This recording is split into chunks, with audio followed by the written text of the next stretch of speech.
everybody. I'm going to deputize. Oh, thank you. All right, everybody. Welcome to the May meeting of City Island Rising. For those of you who don't know who I am, my name is John Doyle. I'm the president of our board. I know we have a lot going on tonight. Unfortunately, we're going to just start off the meeting. We did lose a young person, Nick Vaughn, who passed away over the weekend.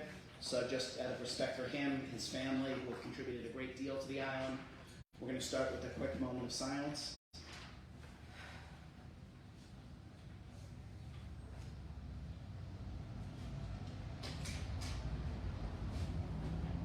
Okay, thank you all very much.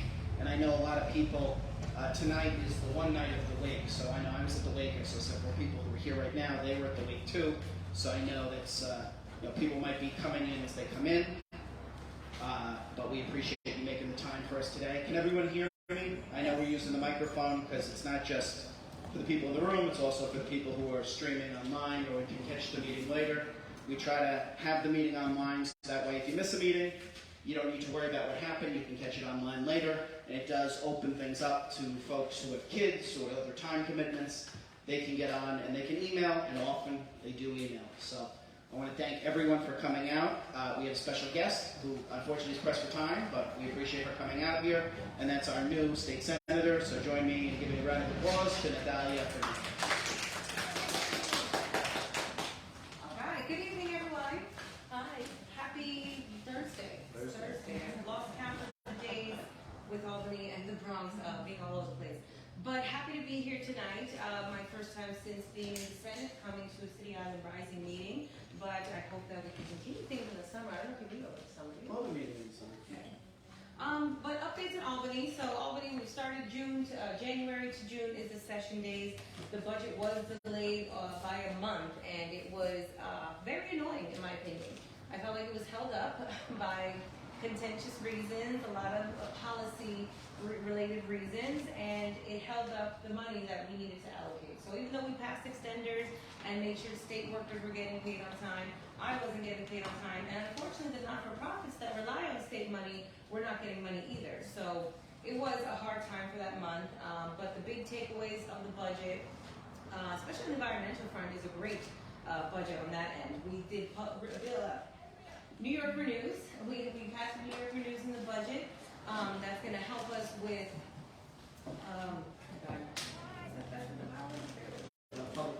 public renewables. Yes.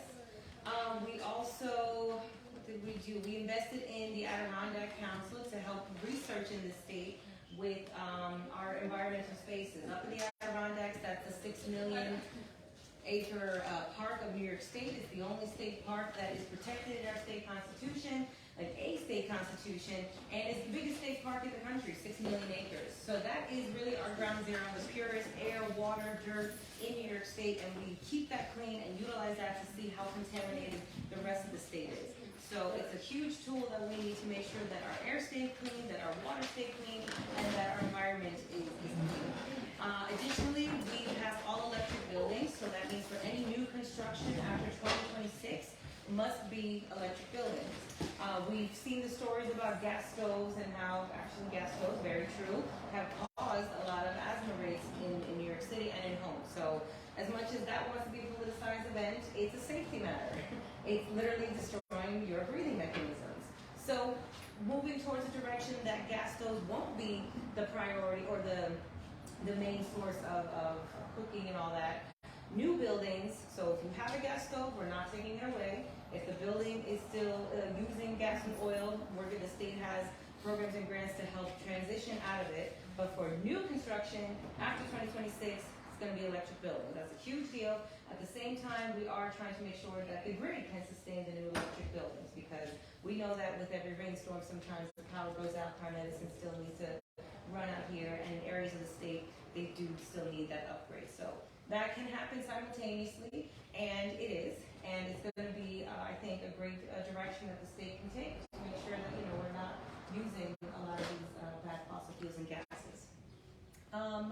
We also invested in water infrastructure. This was mainly a thing for upstate because they still have wooden pipes, if you can believe that. In towns and villages, they have literally logs, like logs this big, that have a hole drilled down the middle, and that's their piping system for their sewer and water in their towns. It's insane. So the money that we put towards our environmental investments is a huge win in this budget. Education, we extended the child tax credit for New York. So if you have a child starting next year, 0 to 4 years old, you can file them on your taxes and get money back to help take care of your babies. That's a huge help. That's going to help families take care of the kids, and we want to make sure the kids are able to be taken care of. What else did we do? We finished the funding for foundation aid. So the money that we've been allocating every year, this year we needed to finish the last chunk of, I think, about like $60 million. And that's going to be in. So I think we're going to see a turnaround in New York City public schools. Finally, with that money fully invested, a lot of the things that we've been pushing and wanting to see can happen. So, we just got to be on top of and working with our superintendents and our teachers and our principals and the chancellor to make sure that, we are putting the infrastructure funds to give schools air conditioning. I have a bill to test air quality in schools to make sure that our kids are not breathing contaminated air, dirty air, especially the ones that we know are next to our congested areas. In parts of my district, I have Parkchester, going through it, New Rochelle, communities right next to 95, and we want to make sure that the schools at least have healthy air if we're trying to still control the air outside. Additionally, what happened? The housing compact failed in this budget. It was a great idea, in my opinion. I think it had a lot of potential, but it was just a huge proposal that didn't have a lot of details, and we just simply didn't have time to go through everyone. The governor's housing proposal would have lifted zoning restrictions all over the state so we can build. We have to build. That's something that we all need to be aware of and to agree on, because there is a housing crisis in this state. We don't have enough homes. We see more people are coming, which is another issue that we put $1 billion in our budget to help with the migrants that are coming into the state. And as of today, and even as ongoing, there's conversations about Rockland and Westchester. George Latimer, my partner, the county executive in Westchester, has welcomed with open arms our migrants and new neighbors that are coming in, but we need help. So there has been a lot of calls to the federal government. The state has put $1 billion, and it's a situation that is honestly being maintained and figured out as it's happening. Additionally, what else do we do in the budget? There was so much more. So for me, in Albany, my committee that I chair, because now as a senator, I am a chair of the committee. I chair the Committee of Alcohol and Substance Use Disorder, which condolences to the Vaughn family. It's still a tragedy. It's really, really bad right now. Fentanyl is continuing to be an issue, and parts of the governor's proposal were helpful, some were not helpful. I'm still upset that within the budget for alcohol and substance use disorder, and just a note that we did change the name because it was alcohol substance abuse disorder, but we have to understand that people are not always abusing themselves. They're not trying to hurt themselves or others. It's a disorder, and it needs to be treated like one, as it is, as we know, to be a disease. So last year, the budget had $240 million. This year was only $200 million. The reason that was told was that was stimulus money that now is no longer here from when the federal government gave us all that extra money. So I do have concerns as to what more the state can do with less money to address the overdose crisis. I have proposed legislation to have machines in various behavioral health clinics, including even the OPC sites, the overdose prevention clinics in Manhattan. There's 2 locations, Manhattan and East Harlem, that are the first of its kind in New York City, New York State. It's not funded by New York City or New York State. It's funded by private partners and investors to have safe places that will prevent death. Literally that. There has been no deaths in these locations because those that get their drugs on the street and need a place to use, they can test it, they can be monitored when they use it, and it's not to say that it's a place to have fun and use your drugs. It's literally to monitor your death, because people who are addicted, their biology has changed. Once you become addicted, your body is looking for it, needing it. This is where the conversation goes, that you're feeding for it. So much like a diabetic needs insulin every day, someone who's addicted needs to stabilize themselves with whatever is the drug. Those that are seeking to get off of fentanyl or heroin, we have our methadone clinics to do so. But the overdose prevention sites have stopped every single possible death that has come into that office. 700, I believe 800 overdoses have happened, and they've been reversed and saved on the spot. So that is a politicized issue because some feel that we shouldn't be funding these locations, some feel that we should, and I think that we should take an extra step to see what more we can do, because the world of recovery has absolutely taken great strides. You know, we're breaking the stigma, we're talking about it more, we're encouraging more people to get help, and not so much even for addiction services, but for therapy and counseling and guidance and sponsorship. There's so many areas that I've been learning and immersing myself in, and we need still, I wish I had like $3 billion for this budget, because when it comes to even supportive housing, those that need 24, not even 28 days, but maybe 9 months. This is need more space, they need more funding, and one big great in its ending, in my opinion, because I was really hoping for an 8.5 COLA. Our healthcare workers, direct care workers, those that help our loved ones with disabilities, their cost of living has been minimal, and salaries in other areas of work, an example is fast food, where the minimum wage is $15 an hour, is the same as to what a home care attendant would get, a direct care worker would get. And they're leaving this workforce, and it's making it harder for the support to be given.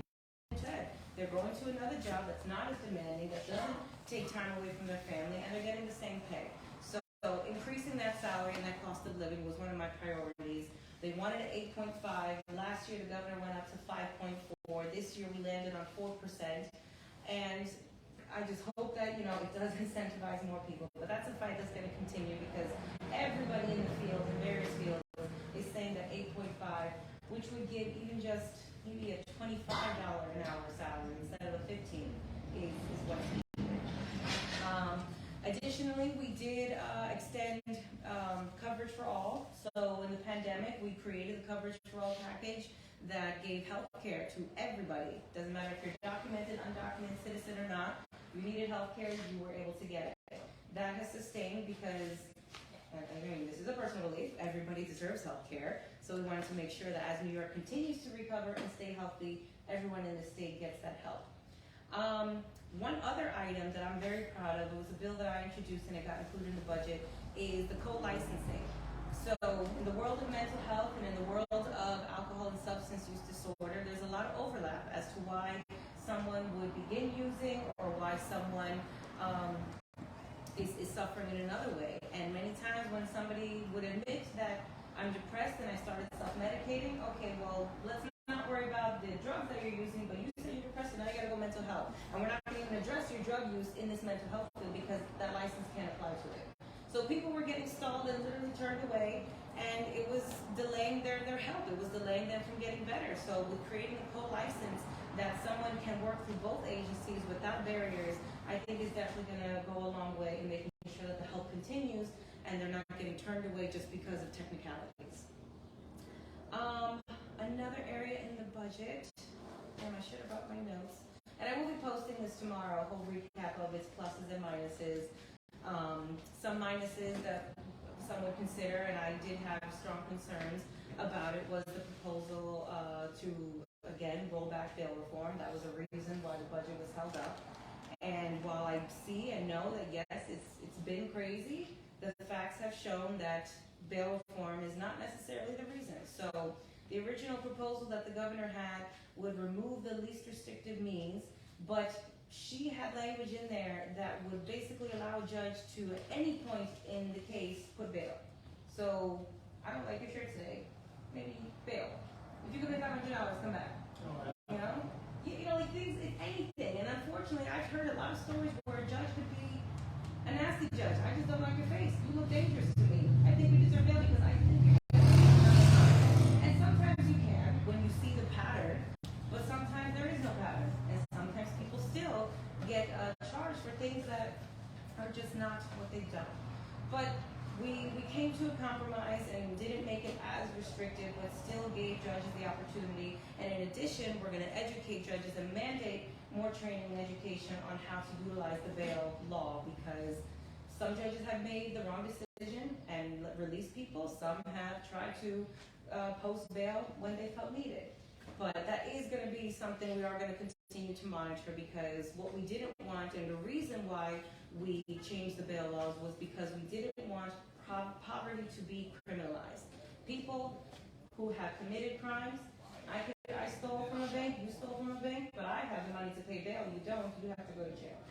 So it's a pattern that we try to break, and a system that we're trying to change.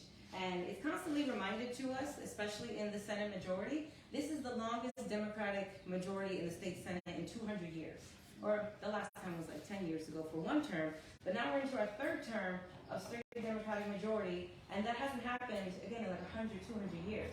So we really are tackling systems that have been held for 200 years and trying to make it better. So a lot of it, would take time. And even the housing compact can be a reflection of that, because as we know and see, with zoning and restrictions, communities can stop building, can stop encouraging to build, or even block anything from moving forward. So for the housing situation, it's still going to be something we're looking forward to getting done in this budget, to help small property owners be able to build, but while also protecting those that are still in their homes, and wanting to make sure that they don't go through foreclosure or get evicted.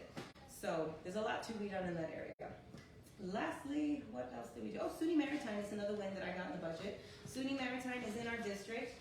They needed a law change so they can use a scholarship, so students can use the scholarship funds for various needs on the campus. Right now, the scholarship that someone would get for the summer SC program was strictly for dorming. But a student needs books, they need to eat, maybe they need something else for their dormitory. Now we opened it up so they can use that scholarship money to pay for books and food and maybe something else. I gotta see what the specific is. But we also got an extra $1 million for that summer SC scholarship. So please tell young people to look at SUNY Maritime, because it's New York State. It's the only SUNY campus in New York City. So I do think it's a gem that we should always look at and know that it's a great institution for civil service, but also anything else. We talk to our kids about going to college and then what's your next step and opportunity. And I've always said, I think we need more vocational programs, because maybe college isn't what our students want to do first. Maybe that's just not for them. They want to go straight to working. SUNY Maritime literally gives you the civil service training as well as a biology degree or liberal arts degree. What was another area that we did in the budget? Gun violence. So I don't think there was any big gun violence piece in the budget, but of course that's always something that is on our mind. Just this week, we passed a resolution commemorating the 1-year anniversary of the Buffalo Massacre, and that was an attack that was fueled by racism, but allowed by our gun laws. So from that attack, we did strengthen the gun laws, banning the sales of AR-15 to anybody 21 and younger. Again, further background checks. I can't recall if there was any, snub funding. We did put more money for our crime prevention programs like SUV and other violence intervention programs. So I'm happy to see that, because I remember that was started like 10 years ago, and it was so hard for SUV to even get like $20,000 a year, and now we're including it in the budget instead of like members like me to just put the discretionary funds in there. So that I hope can continue the community intervention and remediation to stop the violence where it starts, and to know where it will start. But I think that I talked enough. A lot of questions now, because locally I talked a lot about the budget and Albany stuff.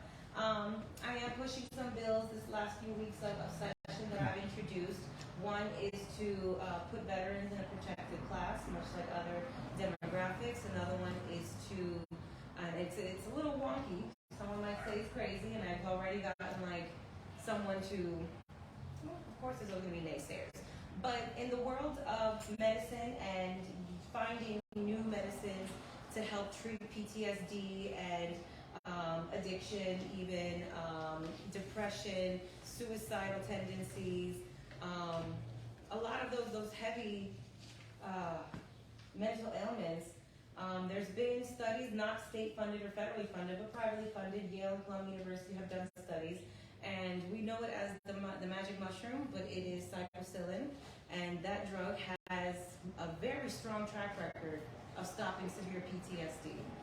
And I think that we need to open up that door so we can have medicated, monitored medicinal use of this drug to stop the pain. I've had conversations with 9/11 firefighters that have told me heartbreaking stories. I was literally in tears in my office listening to this man's story because he developed survivor's guilt after cleaning up 9/11. He happened to take the day off, and 9/11 happened. Survivor's guilt caused him to go into severe depression, severe suicidal tendencies. He started going on medications by his doctor of Oxycontin and all these things like that, and he said it made it worse. Like, it just numbed him, but it made it completely worse. Eventually, he developed cluster headaches, and that's another area where this has been seen to be a relief and a solution to. Cluster headaches, if you've ever heard it, felt it, it's basically a migraine on steroids, triple steroids. The man told me that it felt like an ice pick going through his eye, and people have literally killed themselves because of this headache. That Advil doesn't work, Oxycontin doesn't work, and psilocybin has been seen to work. So I hope that my bill can either fund more research in the conversation of it, or give an opportunity for real relief for those that are truly suffering, and not so much to go into the park to just trip on mushrooms. But that's an effort that we need to talk about. I want to push, and I'm happy to say I introduced it with the chair of the Veterans Committee, Jessica Scarcella-Spanton from Staten Island, and we're gonna take that trip and see how it goes. Not that trip, just kidding. Yeah, what is it? CYP. If you can look it up, but I'll be in Albany, and we're gonna try to see what we can do now in informing our senators. I've been talking about it outside of budget talks, but I believe maybe next year it can be something to consider. But we still gotta talk about it. Some questions for you. Oh yeah, let's answer questions because I could go on and on. I swear. You've been great. And we'll start with a question from the audience because you guys showed up, and we'll interspace them. Does anyone have a question for the senator? Sure. Go ahead, Nancy. I have, not what I read. Not the one because you sent one too. Okay. 100,000, but that grows. It should be criminal. The usage thereof. What we need to look at is the pill mills, which are running ways, but also the good doctors who overprescribe. A young kid has an accident on the football field and it gets oxy. 7 years ago, my daughter was 43 years old, and she was diagnosed with cancer. Thank you. She had bone sarcoma at Sloan. Her doctor was excellent. She was on work in the hospital for the days she was there. She came home with a few oxys. And she wanted a couple more oxys, and that's all she wanted. She went to pick it up, and she had 60 pills. She said, "Mom, what do I do?" I was afraid somebody would break into her house and murder her. They knew, yeah. But she ended up grinding it up. She didn't like it because it caused constipation. That's her. That should be a side effect. We let it know. Don't take oxy. She's not, but I know old people like me who had toothache plants, and they went and sell their Percocets on the street. I haven't even say that. Well, the For attorney. $40 a pill I get, and he uses it for animal rights, but nevertheless, when I had implants, I say no to the Percocet because I don't need it, and I never had pain. So that's number one. We need to decriminalize the prostitute and prostitution there, but not the buyer and not the seller. Because when you do that, like they've done in Las Vegas, you multiply human trafficking, and it's a $1 billion business right here. Okay. So let's let the senator answer those, and you got 2 in, and then we'll let some other people because we got 4 questions here, and you're one of the 4. So go ahead. Well, you're totally right that doctors have been overprescribing, and that research has been done, which is where we got the overdose settlement money. Attorney General Letitia James got us billions of dollars, and I think this year only it's coming in phases, and we got $127 billion to play with, to utilize for harm reduction, supportive services, which it did. That money did come from there. but unfortunately, governor's not letting us fund OPCs with it. When it comes to decriminalizing sex work is a very careful situation too, because yes, the fear of human trafficking is very real, and we are still seeing rings happening and young girls, thinking that this is the way to go. But I do believe that we need to make sure that the system is protected of the person that is either victimized in this, Yes. because say a sex worker is assaulted or hurt, they need to go report it, and they shouldn't be, criminalized for doing that. That a judge on one of the webinars that attended on duty, a cop finds a 35-year-old man having sex and vaccine his car with a 14-year-old. The guy gets out and says, "Well, officer, I have a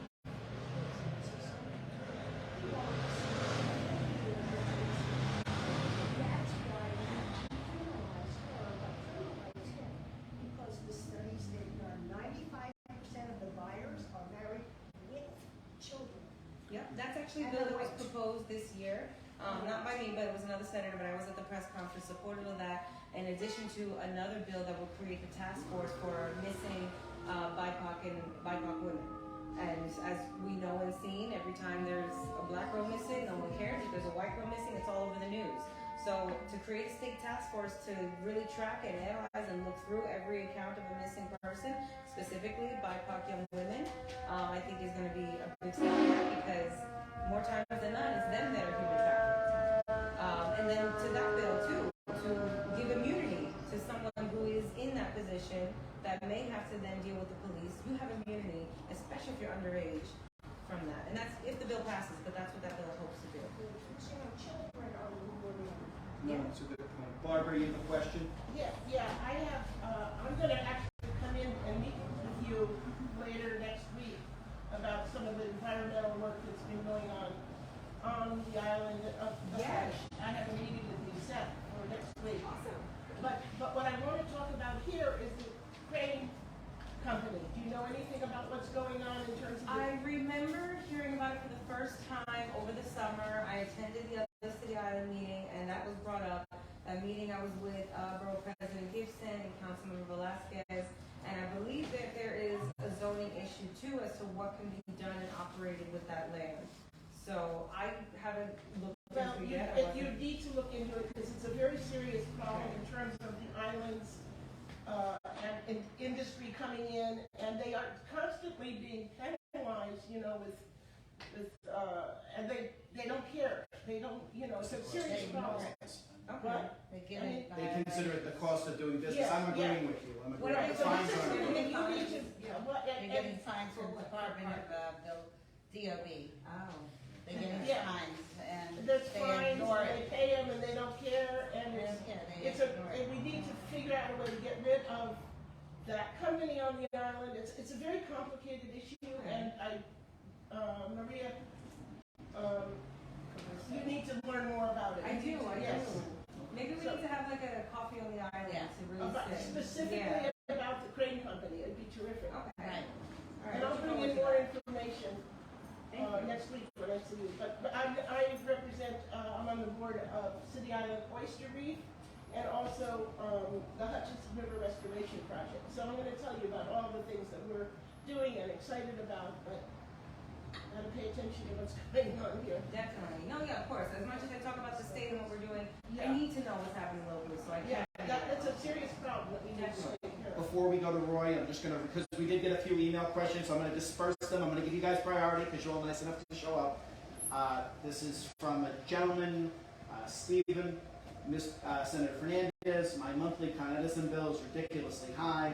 Despite using energy efficient lighting and appliances, the delivery and maintenance charges add an on average of $300 per month to my uses of gas and electricity, which is only $120 a month I each. agree. As a monopoly, there was nowhere to go for this service, and the state commission in charge of regulating utilities doesn't seem to represent the interest of consumers in this regard. Right. I have written to Congresswoman Ocasio-Cortez about this, and her office suggested I bring this concern to the state electeds as well. Okay, well, definitely aware of this. My Con Ed bill is crazy too, and I'm never home, so it's unfair.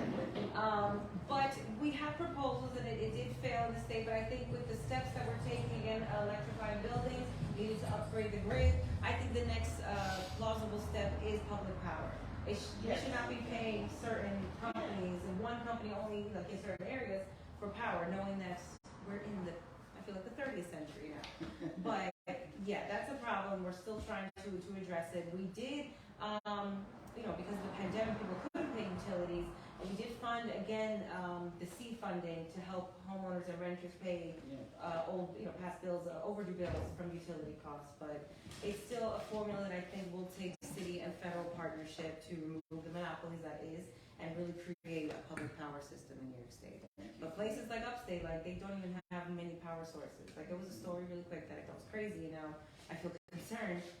Somebody had a car crash, broke their leg, they couldn't call 911. They had to still drive their car 6 miles to get to an area to be able to call 911 to help them. Wow. So there's a lot of work when it comes to connectability throughout the state. But yeah, Con Edison is crazy. It's a monopoly. Yeah. Roy, go ahead. You had your hand up. Okay. So I want to talk about an issue that's we're an island here. Islands have boats. We have one other boat owner here. So I don't know how much you know about boats, but boats are not connected to the sewage system. The toilet on a boat is connected to a tank, and you need someplace to empty the tank. And you have this horrified look on your face, and you should, because of where this is going. So there's a system that's called pump out stations. You can go to a place that has a pump out station, and they will empty out your tank. It's a very clean system. We don't have one around here. This is the problem. There's a lot of boats. There's a lot of boats in City Island. There's a lot of boats, on the other side of the bay, whatever. So there used to be a mobile pump out station that came down from Norwalk, I believe, and they are no longer coming down here because it was not economically feasible for them. So I think what we need is some help from the state to either subsidize a private operator getting a pump out station, or the state doing one themselves. Question: where do boat? Is there a boat gas station on the island? Yeah. There's one at the front of the island. Yeah. They don't have a working pump out station. What But about they're gonna pump Orange out. County? So it's not working, but What it's are they there. doing now with their waste? I'm sorry? What are they doing now with their waste? I don't have on my boat, so I don't know. Andrew, maybe you have some more practical experience in it? Well, if I may, I think you should take me cruising so I can Right. see this for myself. I mean, it is illegal to dump the sewage Yeah, overboard, it's horrible. but you're a realistic person. I assume that you understand that if you deny people the ability to do the right thing by pumping the tanks out in a sanitary way, it will end up in the water. This is just the nature of things. So I don't know what the state can do about it, but I just sort of like to try and your thought process that something ought to be done. The first answer is, how much does it cost? I don't have the details. All right, well, we'll look into it. Let me speak to, somebody. I'll figure it out. But Okay. find a price, maybe talk to the gas station there. If it's a broken one, let's see how much it costs to fix it. I am supposed to get some capital money this summer. So part of the budget process, there is pots of money that are passed through so that members can literally go themselves to give out whatever we have. So you will be seeing me, with big checks in the community, but let me know where this money needs to go. Like I might get I know we're probably gonna get like $1 million in capital funding, so that I think could go to the pump. Hopefully it doesn't cost $8 million, so we can split the money somewhere else. But for these improvements, capital investments, on the other end, we do get some program money for not-for-profits and community groups. But yeah, I need to build this list to see what money I need to put out. So please. I mean, it's typically a facility that's run by a town or a county or something. You go up to the town dock and there's a pump out station. Yeah. And, you give them Do any $5 or exist in the something. city? What? Do any exist in the city? I'm not aware of any that exist in New York City. Yeah. I want to know, Sean. I know there's a marina in New Rochelle. There's marinas all over the place, Yeah. but All right. nobody seems to have one. Let's work on this. So, not a pretty problem to think about, but an essential one. But an essential one, as you Yes, said. I like to put my feet in this water. What This- about the 79th Street boat race? This was another emailed in question, so we'll just do it real quickly. A City Islander had a question. It was with respect to the range. One day last week, the detonations went on for hours, even here on Hawkins Street, and I felt the house vibrate. I'm a strong environmentalist, and I urge that we get a petition signed by everyone and sent it to the governor or even higher. Yeah. So, I believe in petitions, so I would say yes, do that. But I do have the bill with Assembly Member Benedetto to restrict the operating times. Because, yeah, you shouldn't be hearing noise pollution all day and all night. And I even hear it in Pelham Parkway sometimes when they're shooting the guns. So that bill has gotten a little concern pushback because they think it's a very hyper-local issue. But it's not. There are gun ranges that are doing the same in Albany. There are gun ranges that are doing the same even further up in the Adirondacks. So something we're trying to, get leadership to understand. But I think I need to bring somebody in leadership here. Actually, that's another thing. Please tell me where I should bring the chair of transportation. So this district that I represent, it's a transportation desert as far as I can see. We have one bus line into City Island. We have one train up and down the east side with the 6th line. We have bus services, but they were kind of cut and tweaked with the bus redesign. So part of the conversation that I'm having on the Throgs Neck side is to get a shuttle service for the ferry stops that exist, that are coming, and to the new train stations that are coming. But in addition, I want to talk about every other transportation need in the island, and that includes road, water, or bicycle. Are you, Mike? there you go. So if there's anything that I should show, because I'm planning to bring Senator Tim Kennedy, the chair of transportation, to the district by June, July, and I really want to show him as much as I can. So if there's something in particular, I think along that route, I'm sorry, you also need to think about emergency exit from the island. In the event of any kind of major something, hurricane, storm, people may have to evacuate this island. You got one road and one causeway, and one bridge, the bridge, going over, the bay there. So I think it has to be designed. I think it has to be looked at. I know when we went to a conference with NOAA, and they were talking about areas where there was a red, where it was painted red. City Island is vulnerable, and yet there's no plan for City Island in terms of evacuation. So that has to be looked at with transportation. You would need to evacuate people in a big way. Well, I know Roy has his hand up too, and Kim as well. Okay, so I would say, I know the ferry we've discussed offline. I know you're still learning about that issue, so I'm not going to lobby you in front of 25 people here. Another suggestion would be where they're looking to put Co-op City, Erskine Place. You could actually build a walking trail so people from City Island can get off the 29 bus and walk to Erskine Place. And if there was a way to get over the train tracks, they better utilize that train track. Because obviously, let's just be realistic, a neighborhood of 4,500 people probably isn't going to get another Metro North stop because Westchester's already upset about the 4 we have. But I think if we were to better utilize walking trails, we could enjoy the benefit of Erskine Place. okay. Go ahead. Since you were talking about this, I think that how the ferry goes like within, you can throw a stone off the deck of the ferry and hit the end of the runway, but it doesn't stop there. My understanding is that there was actually plans to build a ferry stop at LaGuardia Airport, but for the exclusive use of a new route from Manhattan and not from the Bronx because the Bronx. We don't fly anywhere. Yeah. So hopefully you can sort of push in the right direction on that. I know people are walking. Kim, go ahead. I want a ferry. I don't mind lobbying. I do want it very, very badly.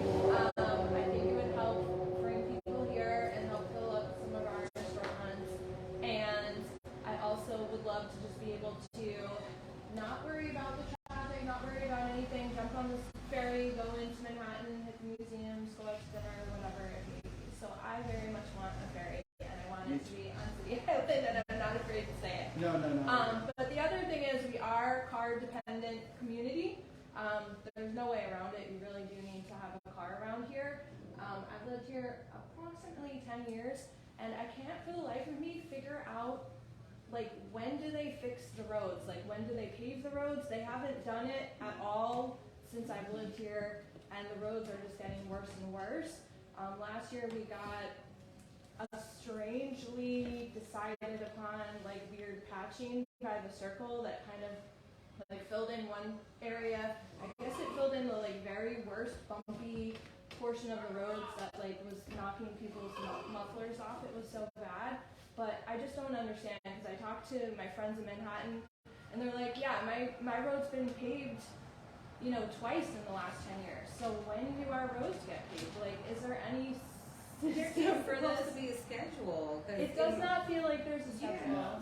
It doesn't feel like there's any, it's just, and it's not from lack of complaining. Everybody in this community, I think we're all in agreement. It's like maybe the one thing that the entire community is in agreement on, and that's that the roads need to be fixed. We need the road. I'm going to piggyback what we're saying, because I totally agree with it. We need the roads to be regimented and brought into the city system. Right now, the roads coming into the community are considered under the Parks Department. And This not, road is Parks Department. no, just the ones like City Island Road, Shore Road, Orchard Beach Road, Park Drive. You're talking about paving. This week, we're paving the parking lot at Orchard Beach. Yes. Yes, the parking lot looks gorgeous. Yeah. No, But- by the way, last week, we painted the yellow lines smoothly for the summer, and this week, we dug it all up and we're paving it, so we have money to pave after we paint.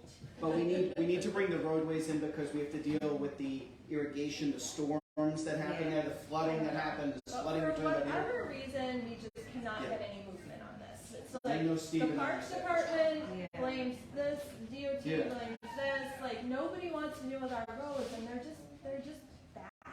Yeah. They haven't received any Especially care. for roundabout. The people come around and fill the potholes, and then like within a day the potholes are empty again. I mean it's really It's bad. crazy. We have cars. There's no way around it.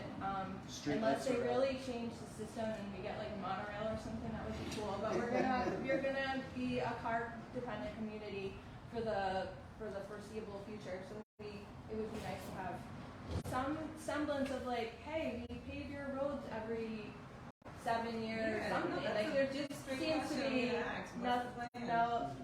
And they did the most bizarre, like on the circle. They came in, everybody's like, oh, they're finally paving the roads. It was like this like hallelujah moment, and then they paved like some weird like 1/10 of the whole traffic Right, circle, that's and then they left and were like, wait, what happened?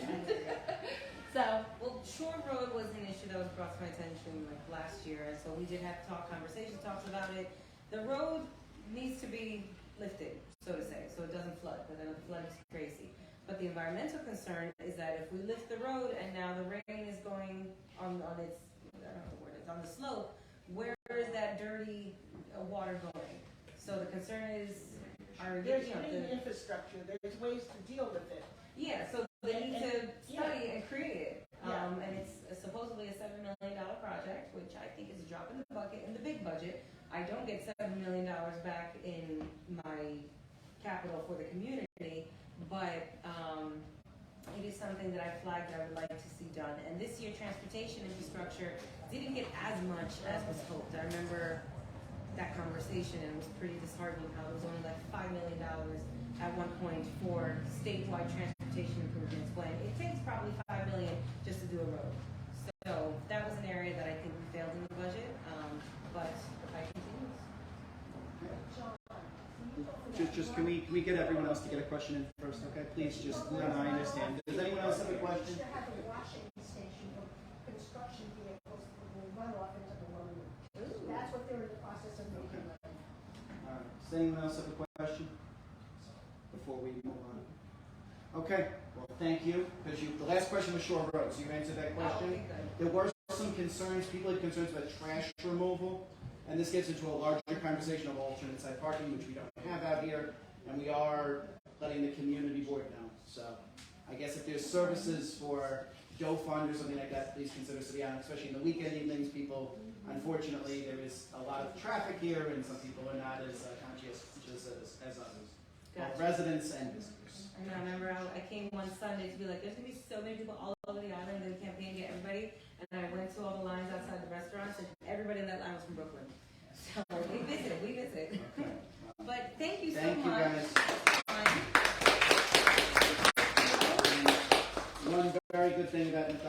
she's very present in the community, so you're going to see her around all the time. I'm very excited for the craft fair. Yes.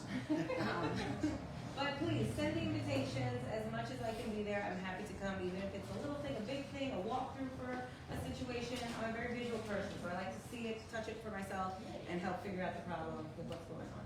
So, invite me again. Thank you, Senator. We love And it. thank you. Thank you. Thank you, Nathalia. Thank you. Okay. I'm gonna. I'm sorry, really quick, because I just gotta run on a Zoom now in my car. But this is Tiffany from my office. So if there's any follow-up questions or you want to contact us back, please get her information. Great. And we'll be happy to keep the conversation going. Thank you, Senator. Before and so I'm gonna just go through a few different community updates that I think are important. They're all on the agenda. We're gonna breeze through these, and then at the end, feel free to we'll get some questions. Feel free to ask me a question once we break on this something super important. And then Rene, right? Yes, sir. Rene. So we have Rene here from Congresswoman Ocasio-Cortez's office. So I want to get him up here as well. Just give me 5 minutes, and we'll give you the floor because we appreciate you being here. So FloodNet, and particularly our work with the Sea Grant program, we've had a few different people come in from the Sea Grant program over the years. We're finally in the final stages of putting a flood sensor on City Island, which is going to measure all our different flooding points. This is Turtle Cove, this is Ditmars, this is Tier Street, for those who live on Tier. This is parts of Miniford. Actually, both sides of Ditmars flood, believe it or not, for different reasons. One's tidal, one's flash flooding. The area over near the Laurels, obviously there's some nuisance flooding over there. So this is going to measure all those different points, and it's going to be on Schofield Street. So we had a meeting last week. They measured the site. Everything looks very good. They had been waiting for a very long period of time, a few months, and because they were trying to work something out with the fire department. Fire department, I guess, compared to everything else they have to deal with, as we saw here tonight, this wasn't a priority, a high enough priority. So we even said it's going to be on a private site, and it's going to help us measure the flooding that's happening in the community. So anticipate an announcement on that very soon. John, Yes. did you say it's on Schofield? It's going to be on Schofield. Not Ditmar, even though that's where I think that the main thing. There are going to be little sensors that hook up to a main sensor. The main sensor will be on Schofield. Okay. As long as it is line of sight and it's at a very tall point on Schofield, I've been assured it's okay. But you will know it all as it comes about. Number 2, community garden. We put in a grant proposal with New York Restoration Project to do a community garden on the island. There are a few sites where it could possibly go. We had one site where someone was, had committed, but it's still a little shaky. May not happen there, but we're going to be actually meeting with them tomorrow to look at new sites. So hopefully, if all goes well, we'll be able to do a community garden through Rising at a few different points in the neighborhood. There were 2 different sites also on the avenue that we're going to include in this tour, and then if any of them seem to be feasible, we will pursue them. 3, this is actually a big one for me, and I know for many other people in the neighborhood. Cell phone reception when you go to Palm Bay Park. It's not just a inconvenience for some of us who drive, but it is a legitimate safety issue. God forbid your car breaks down, you're not able to call people, or there's an emergency. The cell phone tower, in case people don't know where it is, if you go to Split Rock Golf Course and you park your car, you can actually see the tower from there because it's right next to the Amtrak line for the Metro North. So as a result of this, because they have to upgrade their cell phone infrastructure, they need permission from Amtrak because it's right next to the Amtrak line. That's what's been holding this up. But as I put down here, I put it in quotes, Amtrak conceptually approved our proposed site modification design on Monday, April 17th. We will finalize and submit to Amtrak for their formal review by the 2nd week of May, which is this week. And if there are no major changes are needed, everything will proceed forward. So we are in touch. We've been in touch in the past with Senator Schumer's office. We'll be reaching out to Congresswoman's office as well if there are any problems. But we're not anticipating any problems. And we're anticipating that cell phone reception within the park is going to get a lot better for all of us very soon. And they said the minute that their designs are finalized and approved by Amtrak, which they've already approved the concept of, it'll almost be an immediate start. So this is all going to move very quickly. Universal pre-kindergarten update. So everyone knows there's been a major concern for our group to try to bring young families here. There needs to be acceptable UPK services. Where we are right now is we have Bronx House, which won an RFP. They're supposed to start in September. They're closing on, there was some back and forth about where would be the best place for it. A few different sites were considered. They're closing on their lease on the Carroll Street building. So, and they actually were given $250,000 to do, because there's going to have to be sprinkler system installed, a fire system installed. Major renovations, yeah. Maria was a big part of this too. There's ADA accessibility, a secondary exit point, because you're going to have a lot of kids there. So Assemblymember Benedetto gave them $250,000 to do those improvements. So we're trying to work this all out, because there are different approvals that need to happen. There's DOB permits that need to go in. Work needs to start quickly. Department of Health needs to sign off. There's a lot going on with this, but this is like the #1 priority, particularly for me and for a lot of other people, and for Kim, who was a very big part of this when she was on the Community Education Council. So just know that this is our top priority. We're doing everything we humanly can do to move this along. We got the RFP opened. We found a provider in Bronx House. We helped connect them to that site through Maria, and through the Assembly member, we got them funding to do the improvements they need. So literally every step of the way, we've been there to troubleshoot this as it comes around, and I am hopeful that we're towards the end of this process. We did Teacher Appreciation Day on Tuesday. Jeff Cunningham from our board was there. Teresa Cavity set it up, and Peter from Clipper Coffee. It was a wonderful, I thought it went well. I think you would agree too? Yeah, so all the teachers came out. They were deeply appreciative. We took some photos with them, but it's important, particularly as the Senator said, education is a hallmark of our society, and it's important that teachers feel valued and appreciated and get the raises they're entitled to, as well as just coffee and different types of things on Teacher Appreciation Day. Rodman's Next Circle. So 2 things are happening at Rodman's Next Circle. One are the markings, which you made a request at one of our past meetings, and again, that's why we have the agendas, because we go through them in our board meetings, we follow up on everything. They are redoing the pedestrian lines over by Park Drive, right after the Rodman's Next Circle. We had announced this at a past meeting. The new information here is we have a date. It's going to happen at the end of July. What's Also, happening? What is happening? they're putting in new pedestrian markings so people can cross with their bikes or walk or whatever. They're also looking to put a traffic signal there. That I want to be very clear, because we're on camera. That was not our request. Our request was for the mark. 2 separate requests. This has all been clear. The Narcan training. So please, I have flyers right over here. I've got 25 flyers, so that's pretty much enough. Everyone can take one. Take one, give it to someone. Everybody should have the Narcan, particularly if you have a loved one, a family, or a friend who may be using. Know of anybody. It's important that we all get this stuff out there. I'm going to also try to get the fentanyl strips that they're giving out now. I'm working with DOH, but please, let's get the Narcan out as broadly as possible. We don't need to lose people in the neighborhood, and this is still an ongoing crisis. 1, and then 2, you can recycle your old books. You can pick up books for a loved one. If you've got kids, if you want to get them some summer reading material, this is a good time to do that. But Bronx Bound Books is a great, I want to say they have a nonprofit arm, but it might just be that the owner is very generous. But it's really a wonderful van, and the kids can go in it, and it's been repurposed. It's a cute little investment for the kids, so we want to do all that. So with that being said, if anyone has any questions, I'm going to do questions, old business, new business, and I'm going to turn it over to Rene. Maria. Any updates on the dog park? The dog park, there was a meeting with Councilmember Velasquez, and I believe there's conversations are going on with that. But yes, hopefully we will have further updates soon, but I have every confidence in the person who's advocating for that. Does anyone else have any questions, comments, concerns? Barbara? What's a fentanyl strip? Fentanyl, so there are test strips you can get, so you can test your drugs to see if fentanyl's in those drugs. Wow. That's what's happening. People are getting the drugs, and there's fentanyl in those drugs. So we want to make sure that if there are materials available to reduce the harm that people have, that they're made available to people who live obviously everywhere in every neighborhood, but particularly want to make sure that those options are available when we do our our training here. Does anyone else have any questions, comments, concerns?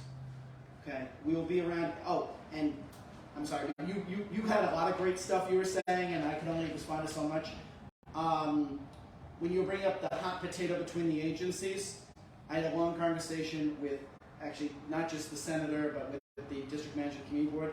We're going to be writing a letter to the deputy mayor, and basically, there's one deputy mayor who's the deputy mayor of operations.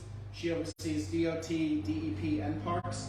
She's got to get involved because that's going to stop the jurisdictional hot potato. And we're going to CC all the elected officials, those who may be online, those who are here, so we can get to the bottom of this. Because it's been 2 years since our walkthrough, and they did take care of Lake Orchard, and we're waiting on a date for the Miniford Moat to be taken care of. But there are a lot of problem areas in the neighborhood, and they have not all been dealt with. Did the issue with Catherine Scott Promenade and who has jurisdiction over that ever get resolved? Because I know that Even with the trash and stuff? with the, it's not mowed on a regular basis. So I remember I had spoken because it was like not transferred Yeah. back and forth, and then like it seems like sometimes it gets mowed, but it's not getting mowed as regularly as it needs to. So I don't think it's gotten mowed this year. I will follow up on that. We'll follow up on that. Two other things. Spoke to the community board district manager, Matt Cruz, who is very likely to be our June guest speaker. I'm going to try to get the district manager of the community board, and I'm going to try to also get someone from the 45th precinct, so we can have all the summer concerns in one meeting that people can get out of their system before the summer starts. Matt had two updates. First update was that his first update was that the request for traffic agents approved. So we should be seeing some traffic agents out here starting this weekend. So Mother's Day, and those are two non-things. Yes. That's great. Yes. But You're right. are they going to have any sort of consistent strategy for how they're implementing traffic management? Because it's like some of the guys just stand there, some of them put cones, they have all different things, and I don't understand why they don't just figure out, look at the situation, figure out what will work best, try it, tweak it, and then have a consistent strategy every weekend in response to the traffic. I've heard them saying, this is the City Island traffic strategy. Yeah. I love this, and this is what's needed. Let's talk offline. Let's get an email together with all the different requests of the traffic agents, get over to the community board, and let's make sure it's got to the captain and everyone else. And that way, at least we can say, when they come here, this is what we asked for, and then we can measure it as the summer goes by. Are we getting, were the things we asked for at least attempted or addressed, right? That's very, what you're saying is very fair. Right. Lois. Right, along that line, I witnessed this weekend somebody pulling out into the fire, this long line, and somebody pulls out into the fire lane, speeds like crazy, down the fire lane, out comes a police car. We thought, oh yay, the police car's going to be after them. Did not pull that person over. So what is the policy around using the fire, everybody's online, waiting their turn, somebody starts pulling out in the fire lane and speeding. Anarchy. I think everybody would deal with it if it was just managed. Yeah, Like, it's gotta be there's gonna be a lot of cars, we accept that, we're still here, but just manage it. Right. So And it's safe. And be consistent. I'm going to make a shameless plug here, but I know you're going to agree. This is also a reason why if we had a regular ferry service, some people wouldn't come in their cars. They would come on the ferry. Right. So when we talk about the ferry and trying to get city on stuff, we also need to talk about it as a traffic reduction mechanism. We have to use different lines of conversations with people because some people are not getting it. And I know that there's an alternative petition advocating Orchard Beach. What they don't put in their petition is the headline is based there similar to ours. We used extend, they used expand, but it says expand Orchard Beach. Yeah, everyone's for that, but it doesn't say what's in the fine print of theirs is not City Island. Right. And unfortunately, again, if you look at the Economic Development Corporation, they were very clear in the reasons why Orchard Beach could not be done. There was the depth wasn't high enough. And it would add on too much time. If you got in your car and drove under the best optimal conditions, it it would take you 10 minutes to reach the Orchard Beach parking lot, and if you got out and ran to the ferry and got right on it, it would take another 10 to 15 minutes to get on the ferry. That's an addition of 25 minutes to anyone's commute. And the fact of the matter is, no matter where you live in the Bronx, it's easier to get on other forms of transportation to make up that time. When they looked at City Island, and they did examine City Island, it would be a 30-minute change in a reduction in people's commutes. That's transformative each way. So why don't you and I collaborate, because I'm working on an editorial for Welcome to the Bronx, which is a widely read blog in the community and in the larger greater Bronx community, and it's going to be paired with our ferry petition, so I'm looking to get ours above the 1,500 we have now in hard copy and the digital, and get it even better. Roy, go ahead. Yeah, just so you're aware, I was at the community board meeting yesterday evening, municipal services, and there was a petition read. I'm not sure, I believe it was circulated by the City Island Civic, but I'm not completely sure. Advocating for the Orchard Beach and against City Island. So, you know, No, the chair of the committee called me today. I got an email saying that from Yeah. the Civic. okay. Maybe they haven't read the Economic Development Corporation. But anyway, they made a presentation to the community board, Yeah. and the response from the community board was essentially, that's nice, but there's not a problem. Yeah.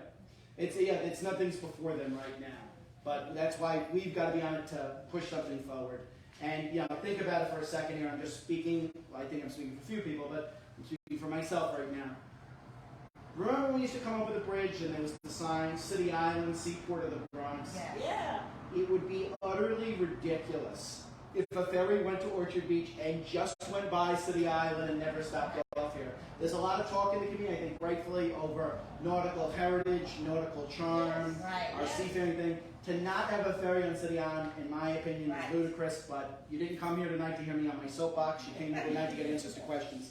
So does anyone else have a question that was not in old or was not on the list, or is old or new business, before we turn it over to the congressional representative here, who was nice enough to join us for the entirety of the meeting? Rene, come on down. You're on the meeting. Thank you, everybody. This is Rene from Congresswoman Ocasio-Cortez's office. So it's my first meeting here. I think I have been to City Island now a total 3 times. I started a couple months ago at the Congresswoman's office, and this, my father came to New York from Honduras, and I told him one day, I was like, hey, I went to City Island. This is the first time I've ever been here. And he was like, oh yeah, that's good. You should take your mother here. And I was like, I've never known that you spent so much time here. And he thought it was beautiful, and I agree. So thank you for having me in your meeting, and sorry that I was like 3 minutes late. Talking about cars, the traffic got me, and so I took the wrong turn and everything. And, Until Sunday. Yeah, there you go. So and I got to take my mother out for Mother's Day too, and so we'll. Don't come here. So we'll see. Yeah, I mean. Take her on Tuesday. Yeah, That would be easy. Tuesday's a great day. Yeah, that's Don't right. during the Take her on a week. Tuesday. Don't take her Sunday. So buy your flowers on Sunday and take her out. That's what I'm going to do. Well, there you go. Thank you. Well, I took notes of, on the meeting. Let me know about any of the things that might help Federal Nexus. We could particularly work on that, and just keep me updated. Absolutely. 2 things the Congresswoman's office has been extremely helpful with over the last few months is, one, as everyone knows, the undergrounding of the electrical wires. Rene and I have had a preliminary conversation, but we are waiting on further grant opportunities come available, and the Congresswoman has been a very effective advocate to make sure Con Ed, the evil Con Ed who we got into earlier in the meeting, is aware that we want these utility lines underground, and there's going to be funding coming through, hopefully through the bipartisan infrastructure bill and stuff like that, so those will be possible opportunities for us to take advantage of that. Second thing, I believe the Congresswoman's office is exploring a grant opportunity with the Army Corps of Engineers to get the abandoned barge between this Pelham Bay Bridge and the Hutchinson River Bridge removed. So thank her for that, and we hope that comes to fruition. And does anyone else have a question for the Congress member's office? Because we appreciate him being here, and we want to maximize the time that anyone has. I'm going to just do a plug again. Mm-hmm. And this is in the theme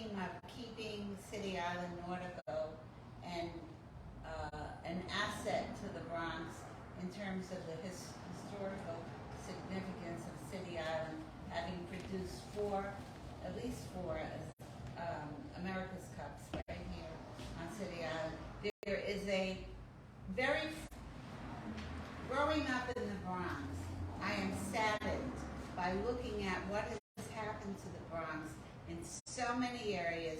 There are industry has moved in, cars, you name it, it's ugly. And there are just a few assets that Bronx has. The botanical gardens, the zoo, and a couple of neighborhoods that are coming back up. City Island is an asset to the Bronx, and we cannot allow industry like the Crane Company coming on this crazy one-lane highway here, road, and this would be the beginning of the Bronx moving in with their industry. We have to do things on the island to make it historical and an asset to the Bronx, and keep the history. This is something that I don't know who. I thought the borough president should be working on this. The mayor should be working on this. We need a larger. I was just recently in St. Petersburg, Florida, where they took the Dali Museum that was a little building 30 years ago, and the community made it into something amazing. And if you ever get down there, you have to see this gorgeous museum that they made on that in St. Petersburg, which is going to attract people to come. We need to do the same thing with the Nautical Museum, which is right now a little, it's in hardly seen. We have to, as a community, enhance the assets that we have here to make it a place for the entire Bronx, because we have the entire Bronx coming here, okay? And all they do is eat and run, right? Okay, but we can do a lot more with the island. But my question is with the cranes, which they're ugly, I hate them, but don't they own? I think they lease it. No, they bought that. The Crane Company bought that. Exactly. I think there's a question so of the use group. if they leased it, you could say, well, when the lease is up, you're gonna have to leave. But if they own it, No, The question is the use. If their use is in The line use with group law. that they're Yeah, using they for use it. is inconsistent with what the With the zoning is. zoning. It's my understanding. And they're getting fines, and they're getting warnings, and they ignore it. They pay the fine. From the buildings department, they own it, but the size of those cranes and having them come down the road. well, it's terrible. And I know, but it's not known for them. Right. the one other form of enforcement that Well, I that's don't right. mean to interrupt. Somebody's gotta stop. So when it comes to Except that I enforcement, think that the congresswoman, I don't know if she knows about the Crane Company or not, and we should maybe set up a meeting okay.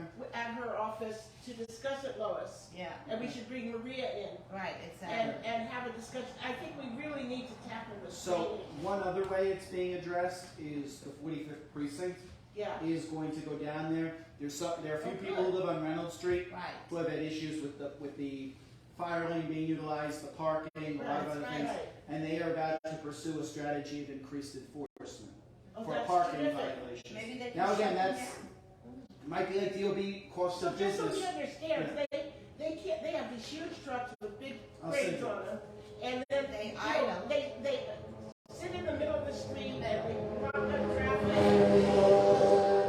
know. It's been lively today. It's been lively this whole meeting, actually. Well, I'm grateful to hear that. I know that must be some sort of an eyesore, also dangerous as well. I'm glad that you're meeting with the senator about this as well, and I can, every week we give a report to the congresswoman, especially when she's not from this meeting, to see if there's some sort of federal nexus. At the very least, I definitely want to be involved in those meetings. So, And I'll take your card and give it also to Great. so Maria. a drawback of just She starting can is send that you I don't have a card. Oh dear. One I'll give it to you, and I'll give you Renee's email Exactly. address. He can connect with you. These two are very on top of things. So you'll be getting emails all the time. So better our phone works. Okay. Cranes are super important, and we can have this conversation. It's been going on a while. Wait. Oh, sorry. Lois? I just say they don't belong on this island. Yeah, they don't. There are other And we have the places in state the issue. Bronx. Gateway, They could- the whole gateway issue. Yes.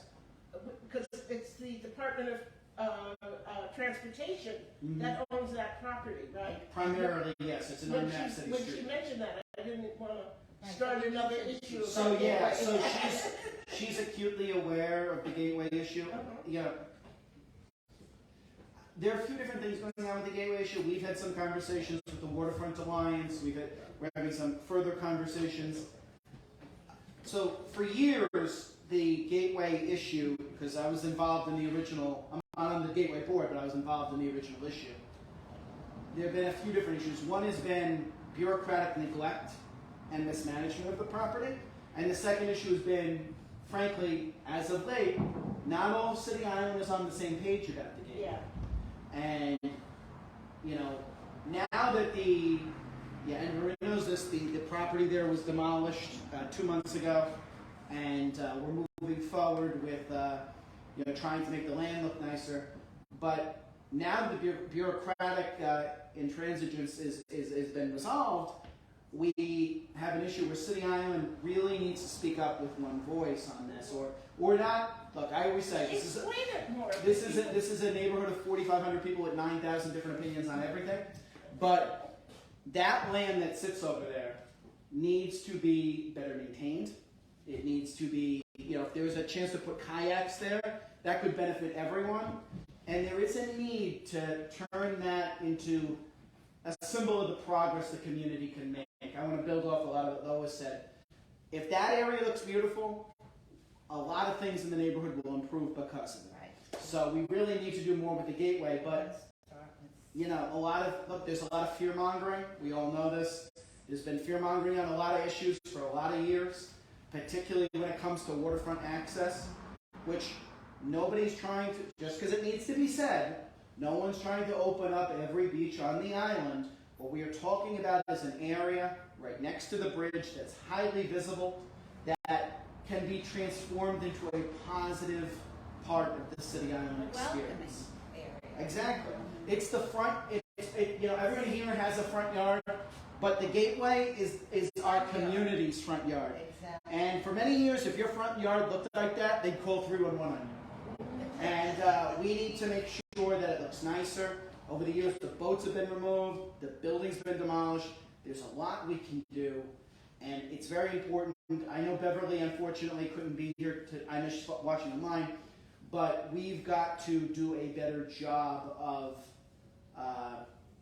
and I just say this meaning our group too, speaking out that we want the Gateway project and that we want a positive amenity. People don't, I mean look, if we don't as a community take collective action on this, I can tell you what's going to happen. Someone's going to buy it, and it's either going to be a commercial property, it's going to be a restaurant, it's going to be maybe some form of manufacturing, which I don't think people here want, or it's going to be one rich person's home. That's all it's going to be. So this is a moment in time where people need to get on the same page, and we need to do something for the betterment of the neighborhood. So one last thing, because it keeps coming up here. So everyone knows we have a speed camera going in that direction, 1 block over. We are on the list. If they expand the speed camera program to be considered for one in the opposing direction, you get all these people who sped by as the meeting was going. So I don't want people to think that's also not being addressed. So we will be reaching out to our state elected officials because hopefully they'll raise the cap on the speed cameras, and we can get a few more. And are those speed cameras active on the weekends and evenings? 24/7.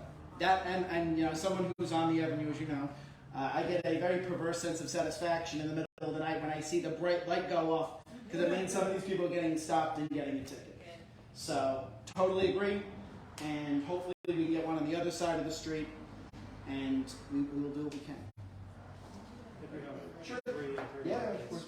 So the general federal update on my end, on March 24th, the Department of State updated processing times for the U.S. passports. You know, if you guys are trying to travel over the summer, this is in particular very important because they keep on changing at different times, right? And this is from the day that you applied. So let's say the time gets elongated or gets extended sometime when you're waiting. Doesn't apply to you if the time is different than when you applied. So right now it's 10 to 13 weeks for normal processing, 7 to 9 for expedited, which is $60 more. So please apply early. If you have any sort of issue with,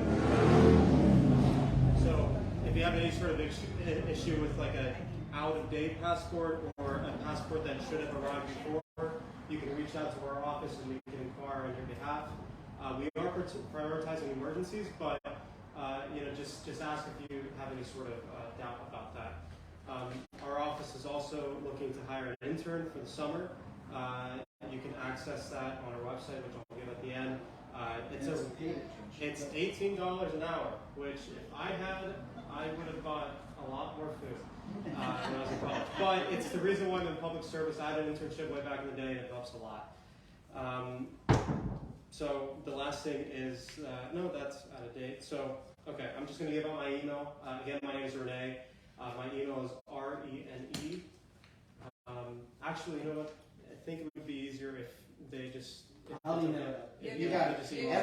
This is a great thing because, see, there's a sign-in sheet going around. So everyone who signs the sign-in sheet will get Rene's email. We got to carrot and stick this a little bit. So, it's right over there. and the accurate one. And those who don't, we're going to... No, I'm just kidding. Well, so, yeah, so if you have this sort of constituent issue and want to get in touch with our office, that email works, and then I can sort of dash that to someone who can be assigned that issue. But we all, from things, you know, regarding the IRS, the SBA, immigration is a big one.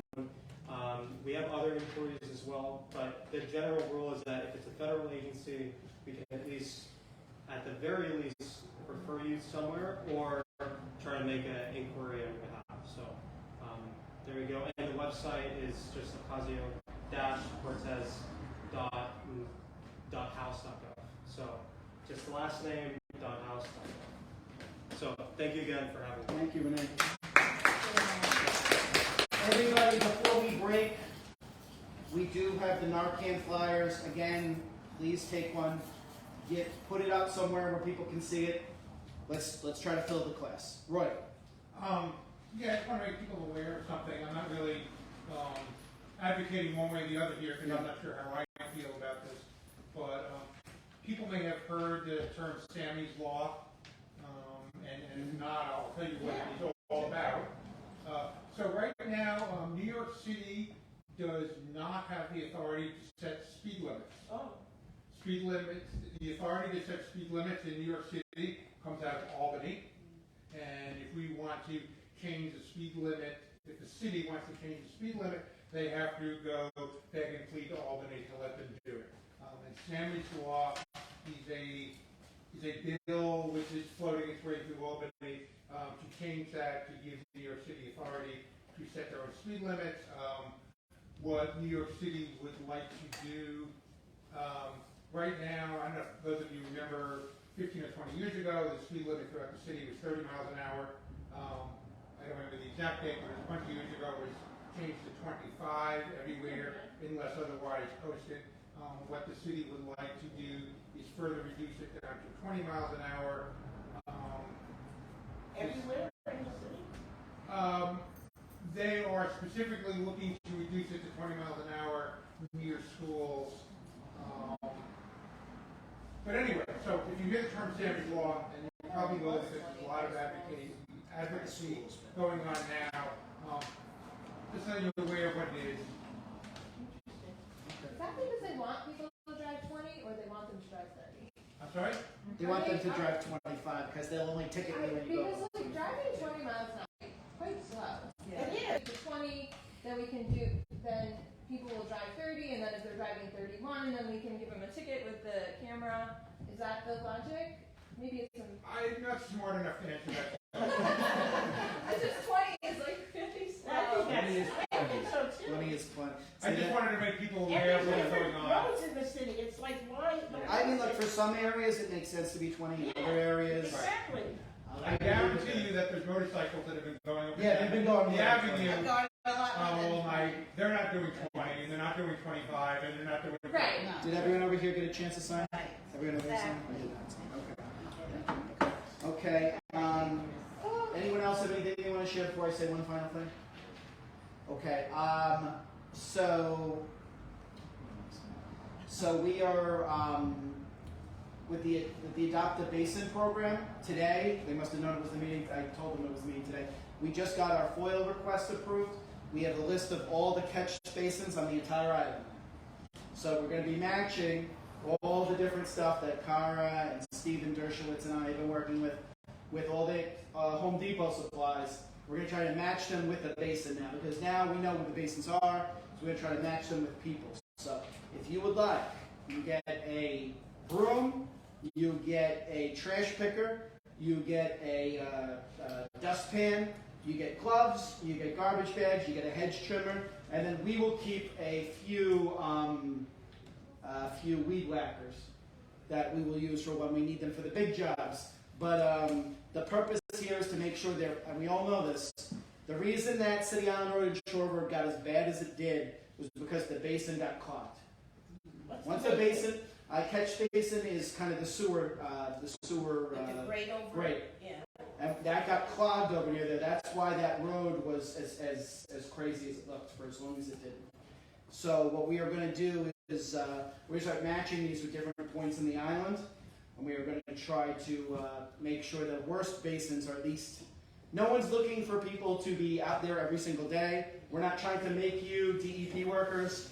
We're just trying that before there's a bad storm, we can send out an alert to people and just tell them to keep an eye on their block and report back to us, so we can let the elected officials know, and we can let the agencies know, please clean this, please do this. Yes? Yeah, it's important because a lot of that trash that gets caught is plastic. Of course. And plastic education has to be something that we all begin to pay attention to. That goes into our waterways and it's very disruptive to the marine biology, to human health, to everything. Agreed. Thank you for that. All right, everybody, thank you all for coming out and building community with us. So, Thank you. what is the next meeting? Next meeting will be the second Thursday of June, and we will send out a reminder the first week of June. Okay. Thank you.